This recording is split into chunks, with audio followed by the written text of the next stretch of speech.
Sean bienvenidos una vez más a su canal Más Allá de los Eones.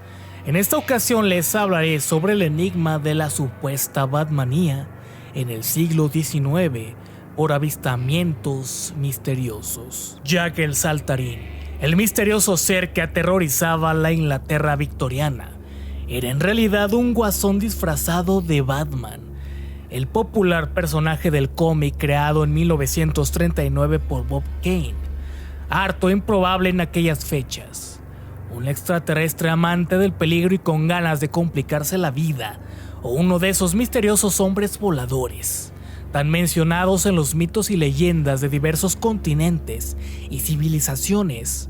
Con toda probabilidad, jamás se tendrá una respuesta exacta a este enigma, pese a que en la actualidad no se han cerrado las investigaciones. Con tan pintoresca denominación, se conocía a un espantoso gigante o lo que fuera, localizado en varios lugares entre Londres y Liverpool, durante una etapa de incertidumbre que duró solo 78 años. Las primeras denuncias relativas a una horrible figura que avanzaba a saltos por Barnes Common en Londres fueron ignoradas por las autoridades, que las consideraban como disparates histéricos, hasta que un día cierto vecino de Peckham, en noviembre de 1837, escribió una carta al Lord Mayor, al alcalde de Londres, a Sir John Cowan, por lo que resultó muy difícil negar los hechos.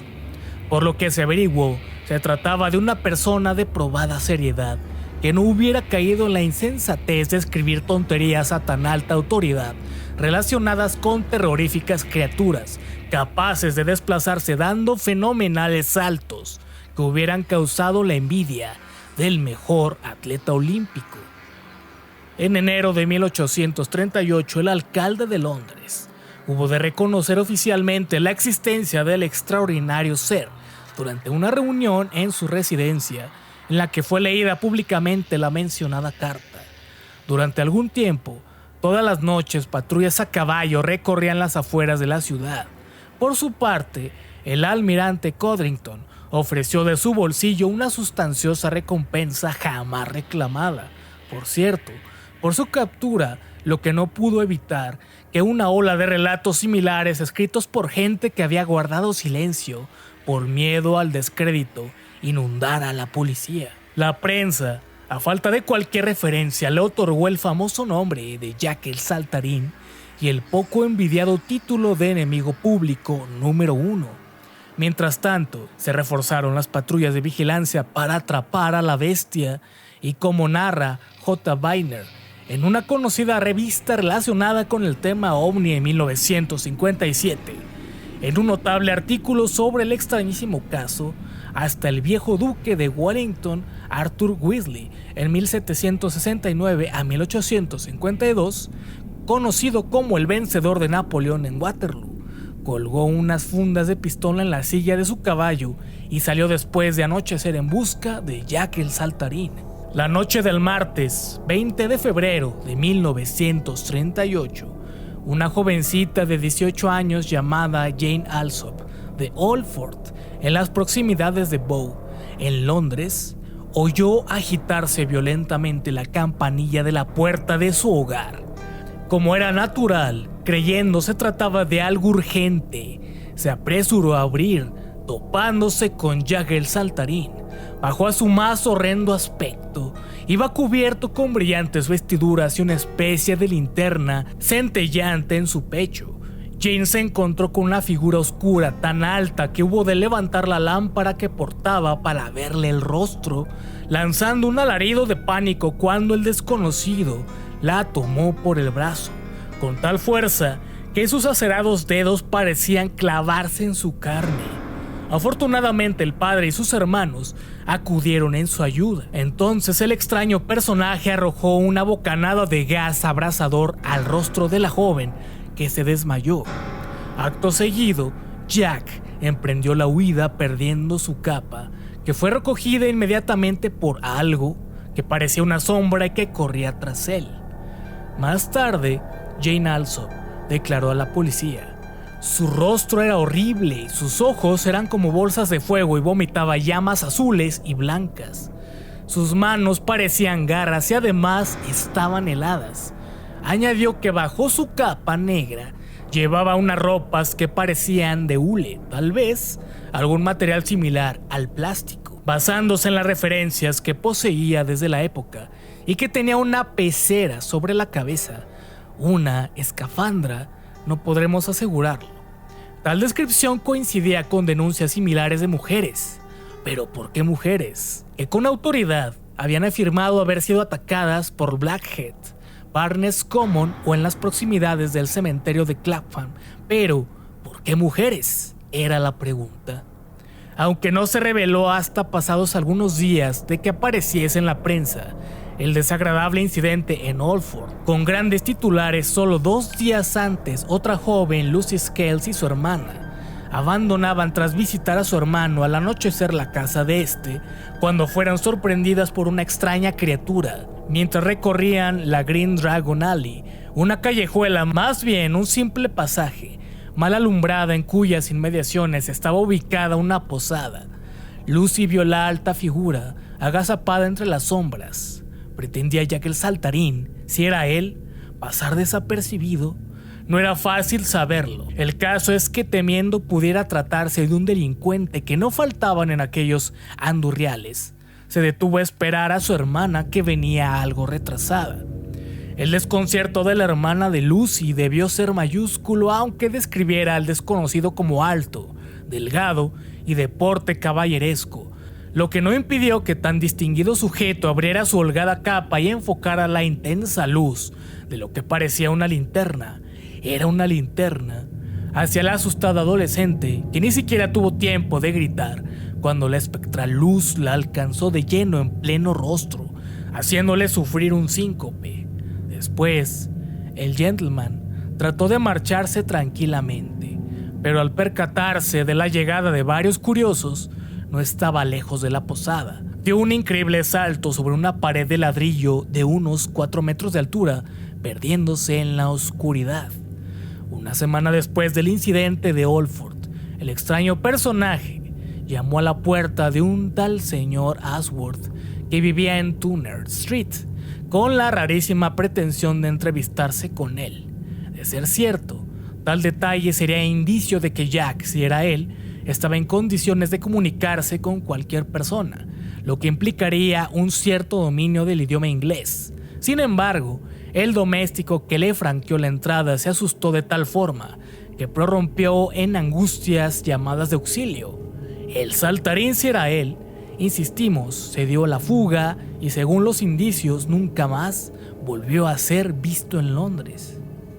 Cabe preguntarse qué pretendía este sujeto, provocando el pánico entre las familias de Alsop y Ashworth, que vivían a poco más de 1 kilómetro una de otra, en tan breve intervalo de tiempo. ¿Había alguna relación? Y cómo se las ingeniaba para guarecerse y satisfacer sus elementales necesidades sin ser visto.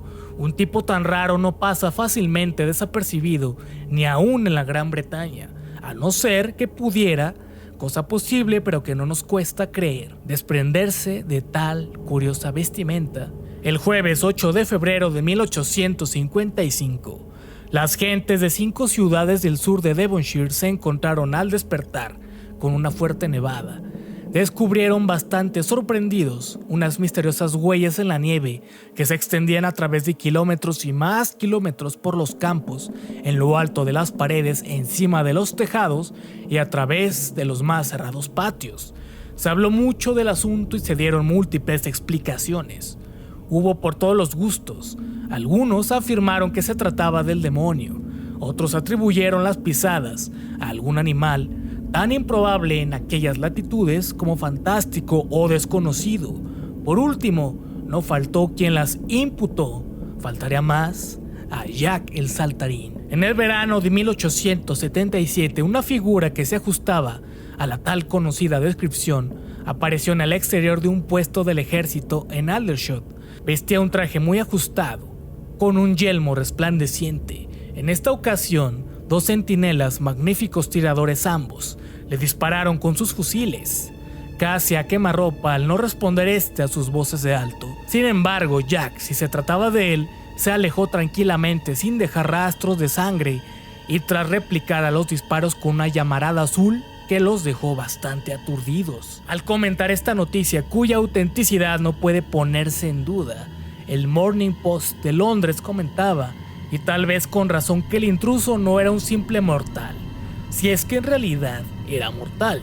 4 meses después, algunos vecinos de Newport, condado de Monmouth, en la desembocadura de Usk en el canal de Bristol, consiguieron acorralar a Jack en un tejado e incluso al parecer dispararon sobre él sin poder evitar una de sus espectaculares huidas.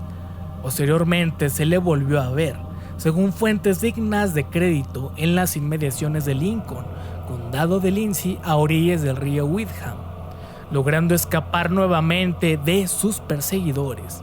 Finalmente, el sábado 10 de septiembre de 1904, se sorprendió a cientos de personas del condado de Everton en Liverpool con una exhibición de su prodigiosa destreza física, saltando de un edificio a otro, llegando a cubrir algunas veces hasta 9 metros de un solo salto. Luego, al cabo de casi 15 minutos, Jack saltó sin aparente esfuerzo sobre una hilera de casas escalonadas y no se le volvió a ver nunca más. Lo siguiente que escucharán son 3 declaraciones diferentes que se pueden atribuir a los avistamientos y esclarecer tal vez o poner más en duda la leyenda de Jack el Saltarín. El 11 de enero de 1967, la señora McDaniel vio al pájaro en pleno día. Ella se encontraba fuera de su casa cuando observó lo que de momento tomó por una avioneta que volaba siguiendo la carretera, rozando casi las copas de los árboles. Cuando se acercó más, se percató de que era un objeto de forma humana provisto de alas. Dio una pasada a baja altura sobre su cabeza y después, antes de perderse de vista, describió un círculo alrededor de un restaurante próximo. Curiosamente, no parece que nadie más, ni entre los clientes del restaurante, ni entre las gentes que pasasen por las inmediaciones, hubiera más testigos, y sus evoluciones fueron largas y a escasa altura. La señora McDaniel, que trabajaba en la oficina de colación de Point Pleasant en Virginia Occidental, es muy conocida en esta población y considerada persona prudente y responsable. Ténganse en cuenta la fecha en que se produjeron estos y otros hechos. En un estudio muy completo realizado por el investigador John Keel y publicado en una revista especializada en el fenómeno ovni entre julio y agosto de 1968, se recogieron otros informes anteriores y posteriores a la declaración de la señora McDaniel, que como habrán podido interferir, no coinciden en gran cosa, aunque tampoco se oponen con lo que se sabe sobre Jack el Saltarín, si se trataba del mismo ser. Por otra parte, Jacques Vallée es un autor que nos merece credibilidad por la rigurosidad con que examina los hechos. Durante años, los expertos discutieron sobre Jack. Era, como afirmaron algunos, un millonario excéntrico que gastaba bromas diabólicas. Se trataba de un animal desconocido, de un fantasma quizá. En julio de 1969 millones de personas vieron por televisión cómo Neil Armstrong daba el primer paso del hombre en la luna. Unos pocos notaron las tremendas pisadas que dejaban los saltos del astronauta y recordaron la historia de Jack, que saltaba de esa forma y, según Jane Aslop, llevaba ropa similar, un traje de una pieza, casco. Quizá no era un simple mortal, pensaron. Tal vez fuera un alienígena de otro planeta, al cual no le afectaba la gravedad de la Tierra y quizá podría haber enseñado muchas cosas a los humanos si estos no hubiesen mostrado tanto pánico al verlo. De cualquier manera, no nos imaginamos a una dinastía. Las aventuras de Jack el Saltarín duraron más de 3/4 de siglo, de adinerados extravagantes dando saltos por ahí, exponiéndose en el mejor de los casos a ser detenidos o recibir un balazo. En cuanto a fantasmas, no tenemos noticia de que en toda la larga e ilustre historia espectral inglesa se haya registrado algo semejante, ni con mucho, y desde cuándo animales desconocidos se pasean por las calles, huyen de curiosos y perseguidores con semejante habilidad, e incluso utilizan los llamadores de las puertas y pretenden entrevistarse con una persona determinada y no con cualquier otra. Tampoco pretendemos pronunciarnos por la presencia de extraterrestres, que no tendría nada mejor que fastidiar a la gente y llamar la atención, aunque nos viene a la mente el famoso episodio de Kelly. Sin embargo, tal explicación por simplista podría ser demasiado fácil. Por supuesto, en modo alguno imposible. Otros avistamientos sobre criaturas similares han sucedido alrededor de Inglaterra e Europa, en el cual abundan distintas descripciones sobre quizá diversos seres o pudiera ser que estén hablando del mismo. Cada uno de los relatos mantiene una descripción que se asemeja a seres voladores. Únicamente la respuesta quizá se pudiera conocer con el pasar del tiempo. La información para este video fue extraída del libro Sucesos Enigmáticos del autor Martin Walker.